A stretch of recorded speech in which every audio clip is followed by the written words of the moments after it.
আপনারা দেখেছেন সচিবালয়ে একটা ভয়াবহ অগ্নিকাণ্ড হয়েছে। আমরা বলতে চাই এই ভয়াবহ অগ্নিকাণ্ডটা সচিবালয়ের ভেতরে শেখ হাসিনার দোসররা পরিকল্পিতভাবে করেছে।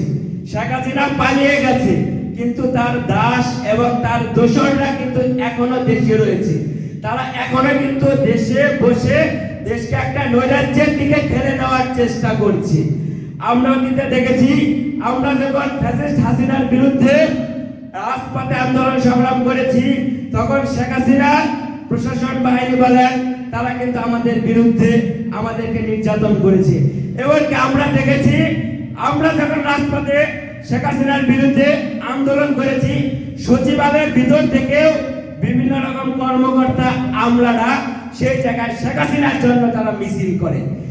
যে সকল আমলা কর্মকর্তারা শেখ হাসিনার পক্ষে বিগত সময়ে সচিবালয় থেকে মিছিল বের করেছে, সচিবালয় থেকে শেখ হাসিনার জন্য অবৈধভাবে ক্ষমতা রাখার জন্য তারা কাজ করেছে, তারা এখনো সচিবালয়ে কিভাবে কর্মরত থাকে। আমরা বলতে চাই এই সকল শেখ হাসিনার দোষরদের কারণেই এই সচিবালয়ের অগ্নিসংযোগটা হয়েছে। সচিবালয়কে বলা হয় দেশের হৃৎপিণ্ড, সকল কিছু এই সচিবালয়ের ভিতরে থাকে।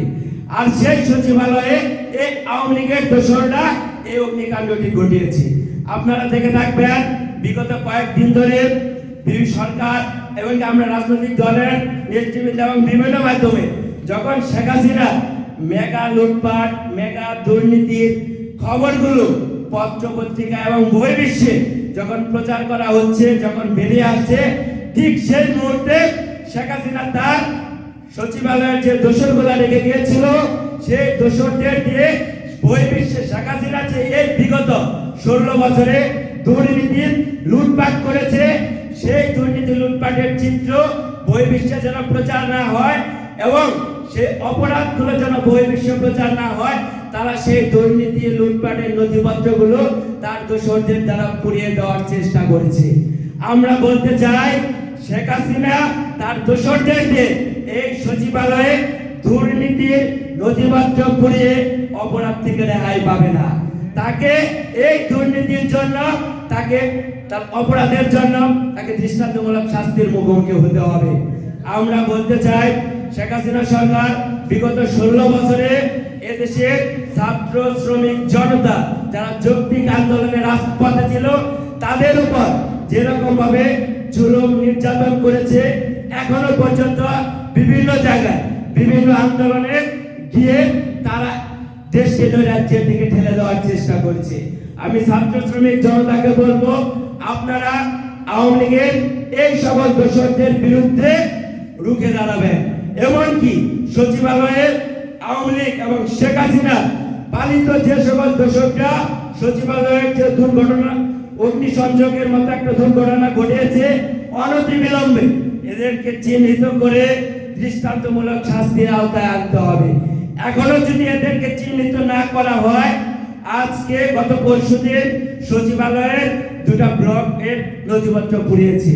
এরা দেশকে আরো ভয়াবহ নৈরাজ্যের দিকে ঠেলে দিতে বিন্দুমাত্র কার্পণ্য করবে না। তাই আওয়ামী লীগের এই সকল দোষরদের বিরুদ্ধে কঠোর হতে হবে এবং আইন শৃঙ্খলা বাহিনীকে আরো কঠোর হতে হবে। যদি কঠোর না করা হয়, তাহলে এই সকল ফ্যাসিবাদীরা আবারও এদেশের ছাত্র শ্রমিক জনতার উপর আবার স্বৈরতন্ত্র কায়েম করার চেষ্টা করবে। এদেরকে আর স্বৈরতন্ত্র কায়েম করা যাবে না। এই ছাত্র জনতার মৃত্যুর মিছিলে হাজারো রক্তের বিনিময়ে এই ফ্যাসিস্ট স্বৈরাচারের পতন ঘটেছে, এই সকল দেখবার জন্য নয়। আমরা বিভিন্ন জায়গায় দেখতে পাচ্ছি এখনো বিভিন্ন সিএনজি স্টেশনে, বিভিন্ন বাস স্টেশনে অনেক চাঁদাবাজি হচ্ছে। আমরা এই সকল চাঁদাবাজির বিরুদ্ধে বলতে চাই, এদেশের ছাত্র শ্রমিক জনতা 2000 শহীদ হয়েছে, অর্ধ লক্ষ আহত হয়েছে। এই সকল চাঁদাবাজি দেখবার জন্য নয়, এই সকল দুর্নীতি দেখবার জন্য নয়, এই সকল লুটপাট দেখবার জন্য নয়। তাই আমরা এই সকল চাঁদাবাজি দুর্নীতিবাজদের বিরুদ্ধে সবসময় রাজপথে থাকবো। আর ছাত্রদেরকে যেটা বলবো, এদেশের যে কোনো প্রান্তিক লগ্নে বলেন, 52 ভাষা আন্দোলন বলেন, 71-এর মহান মুক্তিযুদ্ধ বলেন, 90-এর স্বৈরাচার আন্দোলন বলেন, 18-এর কোটা সংস্কার আন্দোলন এবং সর্বশেষ 24-এর যে আন্দোলন হলো, এই গণঅভ্যুত্থান সবকিছু নেতৃত্ব প্রথম শুরুটা কিন্তু দেশের ছাত্র সমাজ করেছে। তাই ছাত্রদেরকে এই সকল অপকর্মের বিরুদ্ধে রুখে দাঁড়াতে হবে, যেন কোথাও কোনো অপকর্ম না হয়, কোনো স্বৈরতন্ত্র, কোনো চাঁদাবাজ যেন মাথাচাড়া না দিতে পারে, সেই দিকে সবাইকে খেয়াল রাখতে হবে। এবং আমরা বলতে চাই, এদেশের ছাত্ররা যে যৌক্তিক আন্দোলন নিয়ে সারা দেশে অন্যায়ের বিরুদ্ধে, শোষণের বিরুদ্ধে আন্দোলন সংগ্রাম করেছে, এটা জারি থাকবে।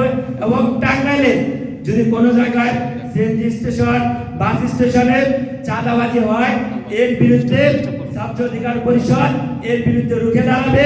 এবং কি এই টাঙ্গাইলের ছাত্র জনতাকে নিয়ে এই সকল চাঁদাবাজ, দুর্নীতিবাজ, লুটপাটদের বিরুদ্ধে তার আওয়াজ তুলবে এবং এরা যেন এই দুর্নীতি লুটপাটকারীরা যেন পালিয়ে যায়, সে লক্ষ্যে তারা কাজ করবে।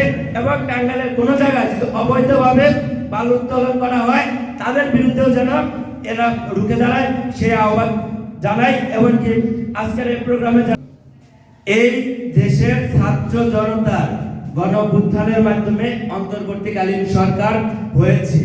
এই অন্তর্বর্তীকালীন সরকার কিন্তু সবার সরকার, একক কোনো গোষ্ঠীর সরকার না। আমরা চাই অন্তর্বর্তীকালীন সরকার কিছু সংস্কার করতে চাচ্ছে, আমরাও চাই কিছু যৌক্তিক সংস্কার হোক, যৌক্তিক সংস্কারের পরে নির্বাচনটা হোক। এত তাড়াহুড়ার প্রয়োজন নাই, কিছু যৌক্তিক সংস্কার প্রয়োজন আছে। ফ্যাসিবাদীরা এখনো যেখানে মাথাচাড়া দিচ্ছে, বহির্বিশ্বে ভারত যখন এখনো আওয়ামী লীগকে দেশে আনার জন্য বলেন, আওয়ামী লীগকে পুনর্বাসন করার জন্য অনেকে, ভারতীয় মিডিয়া বলেন, ভারতের উগ্রপন্থী অনেকে কিন্তু কাজ করছে। এর বিরুদ্ধে আমাদের কাজ করতে হবে। সরকার যৌক্তিক সংস্কার করে তারপরে নির্বাচনটা হোক।